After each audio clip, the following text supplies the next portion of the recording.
Nessa edição, nós vamos tratar, evidentemente, também da guerra Israel-Hamas e das eleições na Argentina. Meu boa noite aos participantes da roda hoje, começando por Daniel Rittner, em Brasília. Boa noite, Daniel. O nosso incansável Lorival Santana, ele espera só o WW para depois poder dormir, né, Lorival? Essa de política nacional vai ser no último bloco? Você já quer ter uma sonequinha rápida? É uma pergunta desinteressada. Eu já entendi, não, mas a gente zela pela tua saúde, Lorival. Brincadeira. A gente prefere manter-se acordado. De repente É um prazer estar aqui, William, você sabe disso. É nosso. Por isso essa brincadeira, com todo o respeito a esse meu grande colega. Hussein Kalut, também chegaram de viagem, agora aqui na bancada conosco. Nós vamos começar pela parte internacional, Lorival. Vai sobrar mais tempo para você depois. Apoiado. Vamos lá. O jornal Financial Times, essa é uma das publicações mais respeitadas no planeta, saiu hoje, afirmando, uma manchete que ficou o dia inteiro no ar, afirmando que Israel definiu sim uma estratégia de 3 fases na guerra contra o Hamas. E nessa estratégia, além de eliminar o Hamas em Gaza, que é o objetivo declarado do governo israelense, Israel pretende cortar toda e qualquer relação com a Gaza após essa primeira fase. Não está claro quem administraria o território então. Uma nova realidade na segurança para os cidadãos israelenses. Foi esse o futuro projetado pelo ministro da Defesa de Israel, Yoav Gallant, ao Financial Times, que disse ainda que o país não terá mais nenhuma responsabilidade por Gaza depois da guerra. Até o ataque mais mortal contra civis em solo israelense em 7 de outubro, Israel fornecia, em certa medida, eletricidade, combustível, água e permitia a entrada e saída diária de palestinos para trabalharem. Um oficial acrescentou ainda à publicação que as passagens de Gaza para Israel, que funcionavam antes, não serão mais abertas e disse: acabou. O jornal cita declarações do próprio ministro da Defesa sobre as etapas da guerra. A primeira em curso, o bombardeio e as operações em terra para neutralizar terroristas e destruir a infraestrutura do Hamas. A segunda fase seria de combates de menor intensidade para eliminar focos de resistência em Gaza.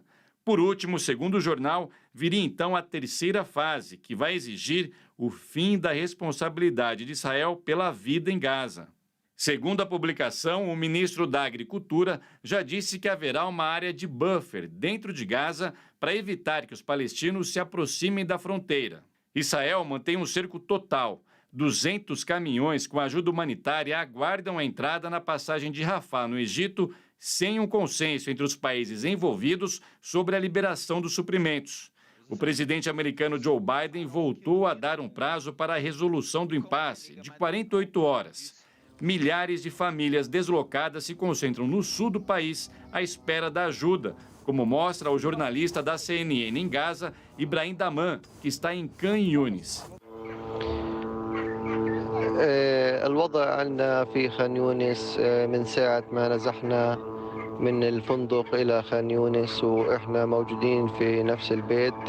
في البداية كان البيت بالبداية آمن، لكن الآن من أمس وأول أمس ازدادت الضربات الجوية في منطقة خان يونس والقصف المدفعي. الحياة في خان يونس صعبة جدا. إحنا المية، الحمامات، المية بصعوبة لما بنجيبها بصعوبة جدا. فيش مية فيش مية شرب. Em meio ao agravamento da situação, o Hamas libertou nesta sexta-feira 2 reféns. A americana Judith Tai Hanan e a filha dela, de 17 anos, Natalie Hanan. O grupo alega que a soltura acontece porque a mãe da jovem estaria muito doente. Hussein, com todo respeito às vítimas, às pessoas que estão sofrendo, a gente antecipa pela experiência nossa na área que esse sofrimento provavelmente vai aumentar em prazo breve. Nós estamos todos na antecipação do que se configura talvez a maior operação militar combinada que Israel montou nos últimos 30 anos, pelo menos, para a invasão da faixa de Gaza. Eu queria, nesse momento, concentrar nossa atenção no depois. Pelo Financial Times, é a primeira vez que a gente ouve falar de uma estratégia política acoplada à estratégia militar, que declaradamente é a destruição completa do Hamas. Supondo que essa estratégia militar funcione, a estratégia política significa um grande ponto de interrogação, porque aí quem fica com Gaza? Ótima pergunta, William, e requer uma reflexão muito detida. Eu acho que essa é uma campanha militar, pelo projeto proposto, ou pela apresentação feita pelas Forças de Defesa de Israel, ou pelo ministro da Defesa de Israel, um projeto militar ambicioso e é uma campanha militar que será longa. Levará meses, 2, 3, 4, 5 meses, quiçá. Não será uma operação militar de curto prazo. Obviamente, estamos falando do imponderável, porque não se sabe o que Hamas tem e como ocorrerá o combate urbano para você exterminar o Hamas. O pós é incerto, é totalmente nebuloso, porque como é que você vai estabilizar uma área que estará literalmente dentro de uma catástrofe humanitária, com diversas baixas civis, sem abastecimento de água, de mantimento, de energia, de medicamento. Hospitais estarão todos praticamente às mínguas, se não destruídos. E aí você não terá forças de segurança. Então, para tomar conta sequer da condição securitária da faixa de Gaza, com 2 milhões de pessoas vivendo ali. Aí é um problema. Nesse período em que está ocorrendo a operação militar, Israel vai negociar com algum país, com a ONU, para que haja uma força internacional de estabilização, vai negociar com o Egito para que o Egito assuma o controle da faixa de Gaza, haverá uma coalizão de alguns países árabes para estarem ali presentes, para tomarem conta e administrarem Gaza, transferirá controle de Gaza para a Autoridade Nacional Palestina, mas a Autoridade Nacional Palestina terá condição de administrar Gaza? Me parece que está implícito nas suas perguntas não para todas elas como resposta. Porque, na verdade, não há plano. O plano é exterminar o Hamas e entregar para alguém administrar. O que está claro é quem que vai administrar. Quem é esse alguém que fará a mágica dessa administração dentro de uma situação caótica e catastrófica? Parece confirmar o que a gente está lendo hoje no Financial Times, o Lorival, aquilo que os egípcios estão dizendo, que Israel estaria aproveitando dessa situação para empurrar para cima do Egito uma massa enorme de refugiados, uma massa enorme da população palestina.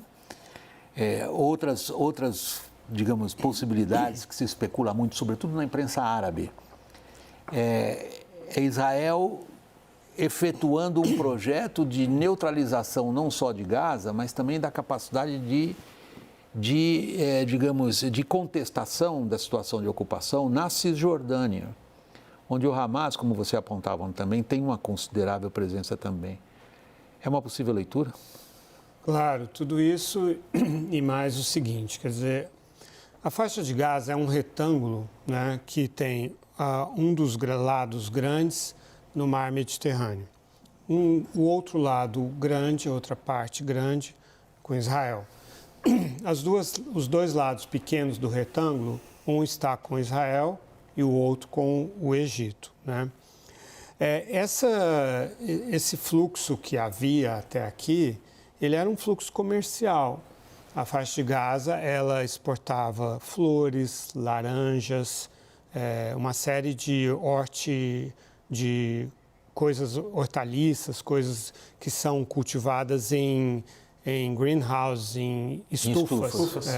E usando inclusive a água de Gaza. E havia essa discussão de que eu visitei esses lugares, de que eles exportavam a água, né, que é um bem precioso, da faixa de Gaza para Israel, que por sua vez fazia uma triangulação, não necessariamente consumia isso, morangos também, baba ganoush, que é, como chama, berinjela, assim por diante.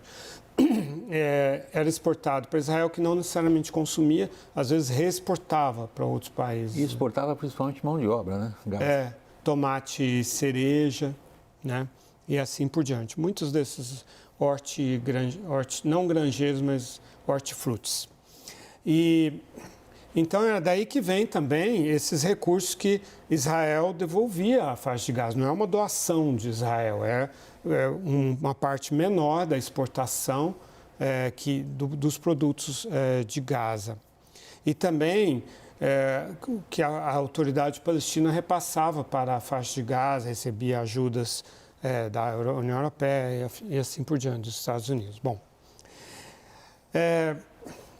agora, a estratégia de Israel é fazer com que o único cordão umbilical da faixa de Gaza seja o Egito, já que Israel controla o ar, destruiu o aeroporto, que se chamava Yasser Arafat, e não permite o uso do porto, a não ser ali para pesca, mas não como um porto, um hub, enquanto o Hamas estiver lá.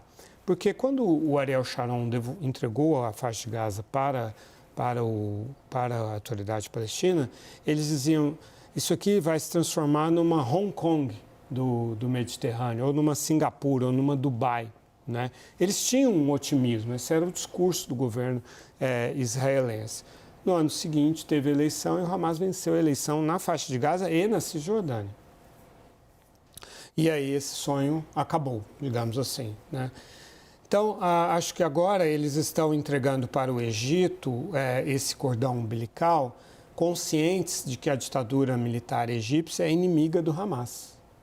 Então, num certo sentido, eles estão terceirizando ou devolvendo ou transferindo, no médio prazo, depois de degradar ao máximo possível o Hamas, a responsabilidade da securitização daquela área para o Egito, enquanto eles criam um bloqueio físico que eu nunca vi, eu não conheço nenhuma experiência assim, porque mesmo a Coreia do Norte tem passagem de produtos e não, pessoas. A pergunta, por favor, sim. A pergunta achava assim, who is gonna pay the bill? Quem vai pagar a conta? Qual conta? A conta da securitização de Gaza, porque os egípcios, para irem lá tomarem conta, alguém tem que pagar a fatura. Os egípcios vão pagar a fatura? Vai ser um problema do Egito. Então, aí que tá, mas os egípcios podem dizer assim, não, vamos fechar a fronteira e não queremos saber disso, o problema é de Israel. Daniel, seria essa, digamos, a gente fala da estratégia militar para lidar com o Hamas e até aqui nos perguntávamos qual é a estratégia política, seria essa? William, a gente não pode desconsiderar o seguinte, Na última guerra ali em que a faixa de Gaza foi afetada, se eu não me engano, até o Lorival cobriu isso em loco, em 2014, eu estava vendo os dados hoje.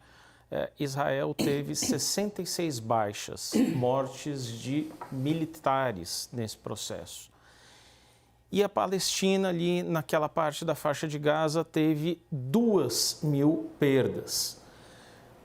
Isso foi há praticamente 10 anos. Portanto, uma criança ali de 8, de 10 anos, hoje tem 18, 20 anos.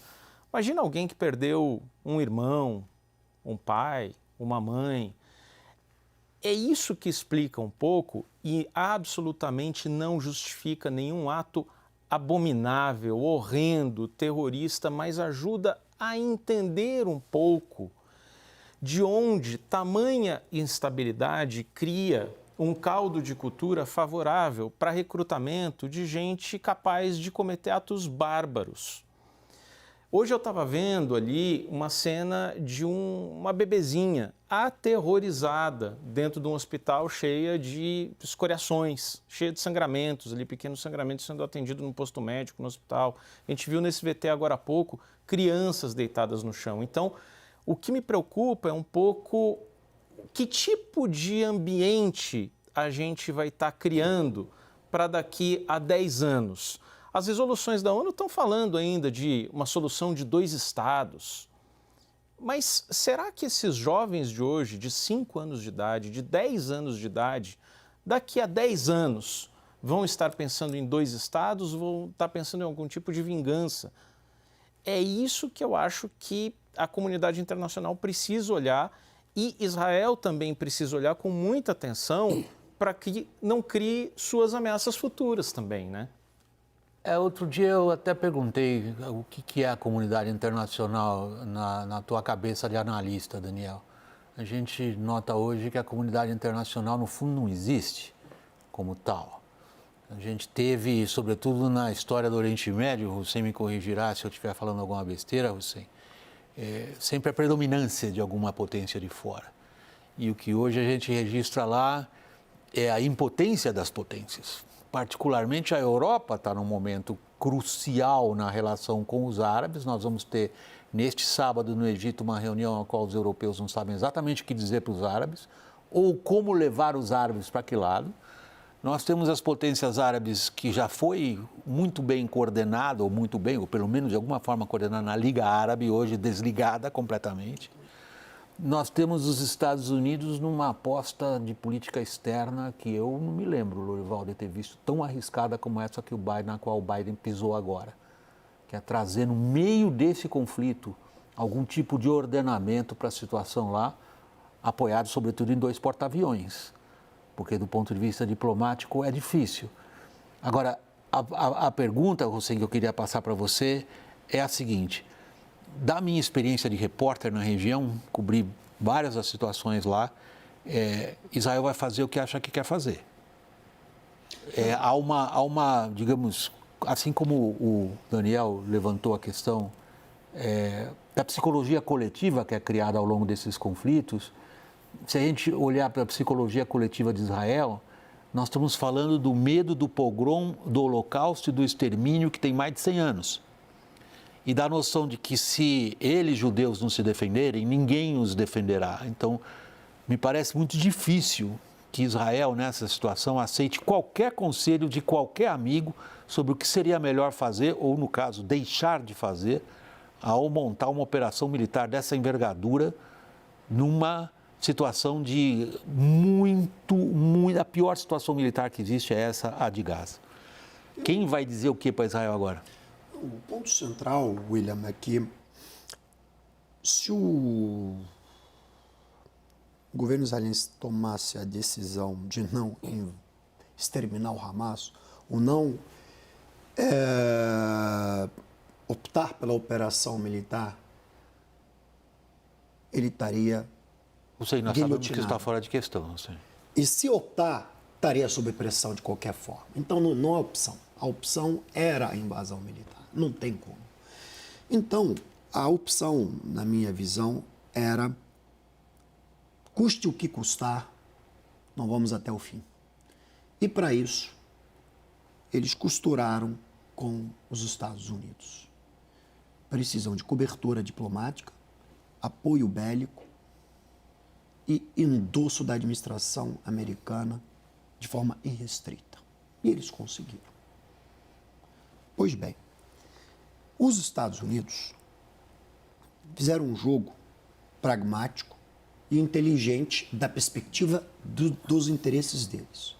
Quando eles vetam a resolução, embora a resolução, em termos textuais, que o Brasil, em tese, o Brasil apresentou, com o apoio de 12 países, e aí tem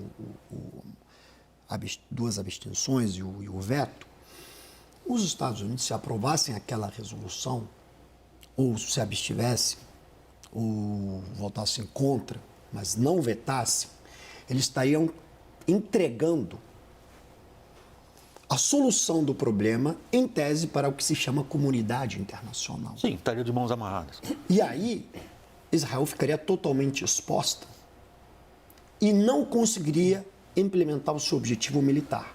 E nesse caso, os Estados Unidos, como eles tinham garantido a Israel a implementação de sua estratégia militar, eles precisavam vetar aquela resolução para eles seguirem sendo o quê? Os patronos da cobertura política da operação militar e, consequentemente, patronos da cobertura diplomática e os principais patronos do processo negociador. Você citou o Brasil nisso. O presidente Lula falou hoje sobre o conflito, classificou o ataque do Hamas de terrorismo e a reação de Israel a essa que nós estamos examinando agora como uma insanidade. Vamos ouvir.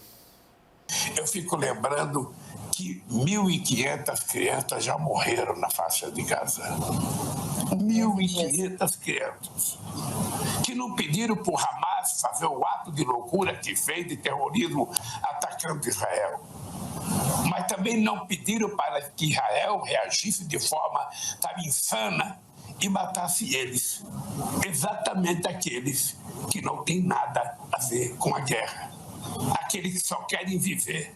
Aqueles que querem brincar. Aqueles que não tiveram o direito de ser criança. Daniel, a declaração dele é perigosíssima nesse contexto. Muita gente chamou a atenção para o fato de a primeira vez o presidente brasileiro dizer, ou chamar pelo nome, né? Aqui a gente sempre chamou pelo nome que o Hamas fez, isso é terrorismo, ponto, acabou. Agora, a reação de Israel, as potências ocidentais têm dito a Israel, não cometam erros que foram cometidos, particularmente o Biden disse isso, quando se reage com raiva. Israel sofreu o pior ataque da sua história. Se a gente considerar a Segunda Guerra, desde a independência, 48 para cá. Não há nada comparável. Qualificar isso como insanidade vai ter uma repercussão diplomática bastante negativa. William, e se num primeiro momento a gente estava falando da psicologia coletiva na faixa de Gaza, acho importante também mencionar o que é a psicologia coletiva entre os judeus em Israel ou fora de Israel. Num primeiro momento, a gente viu manifestações de solidariedade. Para mim foi absolutamente impactante ver a bandeira de Israel refletida no portão de Brandemburgo, em Berlim. Olha o significado disso, né? A história diz o que isso significa. Dias depois, porém, o que a gente começou a ver foram milhares de palestinos e árabes cantando do Jordão ao mar, numa clara referência de que por eles não precisaria existir o Estado de Israel, que está no meio disso, entre o Jordão e o mar Mediterrâneo, no centro de Londres, ou gente desenhando estrelas de Davi em residências em Berlim. Então, isso, se você for uma família judaica que perdeu gerações em pogroms, que perdeu pessoas importantes no Holocausto, que se sentiu ameaçada sem saber se pode continuar naquele mesmo lugar, o que você faria? Você estaria se defendendo a todo custo ou estaria hesitando em atacar? Então, me parece importante também que essa perspectiva judaica esteja em vista, porque a história dos judeus é de expulsão, expulsão e expulsão. Então, neste momento em que eles se veem ameaçados de uma expulsão do Estado de Israel também, duramente construído, é doloroso e faz com que nem sempre a melhor estratégia de curto prazo seja observada, né? Vai se voltar ainda contra o Lula, eu antevejo a palavra insanidade. Acho que se soma, né, a uma série de posições do presidente Lula que foram pouco refletidas, né, ou pouco assessoradas, né? Existe ali um descuido com as palavras, né? E eu acho que, vou dizer uma coisa assim, eu acho que nós que não, por exemplo, digamos assim, as pessoas que não são judias, nem muçulmanas, nem árabes, as pessoas que não estão em Israel, nem na Cisjordânia, nem na faixa de Gaza, nem em Jerusalém, têm a obrigação de ter uma racionalidade que talvez seja mais desafiadora para a condição humana, para quem está se sentindo uma ameaça existencial. Eu acho que quem não está diretamente envolvido no drama deveria ter a capacidade de medir as palavras. O presidente não mediu as palavras. Eu acho que, William, quando um conflito dessa natureza, que envolve muitas sensibilidades, é um conflito de altíssima complexidade, em que você tem vítimas civis dos dois lados, não se pode esquecer a tragédia de você ter 1.300 mortos civis, jovens em festa, enfim, crianças, mulheres, do lado israelense, então, que é um ato terrorista bárbaro do Hamas. 200 reféns. 200 reféns, então, entre os quais crianças, mulheres, etc. Eu acho que é óbvio que o lado israelense iria reagir militarmente. Quer dizer, o que você ia fazer? Então, eu acho que tomar cuidado com as palavras sempre é muito importante. E a sensibilidade e a complexidade do tema exige muitas vezes o poder de contenção e poder de reflexão. Então, é preciso ser cuidadoso na forma como se vai empregar as coisas. E quando não se conhece bem do assunto e não se estuda o assunto a fundo, não acompanha, muitas vezes acaba se usando de palavras com pouca precisão, na hora errada, no afã de querer dizer uma coisa, acaba se dizendo outra coisa. Pessoal, nós vamos para o intervalo. Na volta, a Argentina é o nosso assunto. Até já.